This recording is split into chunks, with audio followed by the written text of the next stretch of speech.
Aktris Nikita Willy kini tengah menikmati masa-masa kehamilan anak pertamanya. Di usia kehamilan 3 bulan, Nikita Willy mengungkapkan perubahan yang terjadi dalam dirinya. Ia kini merasa lebih mudah capek dan lebih suka bermalas-malasan. Selain perubahan fisik, Nikita menyebut selera makanannya pun ikut berubah semenjak hamil. Hal itu disampaikan dalam tayangan YouTube Nikita Willy Official pada Minggu, tanggal 10 Oktober tahun 2021. Wanita berusia 27 tahun ini mengaku jadi menyukai makanan Indonesia. Perubahan yang aku alami di diri aku adalah aku jadi suka banget makanan Indonesia, ungkap Niki. Gara-gara lebih sering makan makanan Indonesia, Niki sampai berdebat dengan sang suami, Indra Priawan Joko Sutono.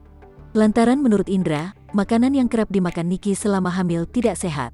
Meskipun begitu, Niki tidak kehabisan akal membujuk sang suami supaya bisa makan makanan Indonesia. Aku sering banget argumen sama Indra, karena makanan yang aku makan itu tidak sehat.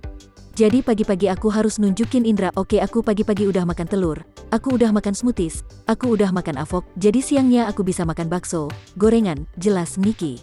Sebelum hamil, Niki mengakui jarang menyukai makanan Indonesia.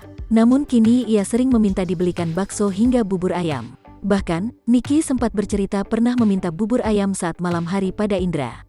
Aku dulu jarang makan bakso, tapi sekarang pas hamil aku mau makan bakso, terus aku nggak pernah makan bubur ayam terus tiba-tiba aku malam-malam minta sama Indra bubur ayam, ungkap Niki.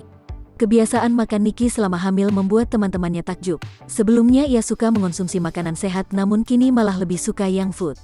Teman-teman aku kayak MS gitu, biasanya kalau ngajak makan aku susah banget kan karena aku maunya salad, sekarang mereka bisa ngajak aku makan ramen, yang food yang sebenarnya itu nggak baik tapi tiba-tiba aku suka, beber Niki.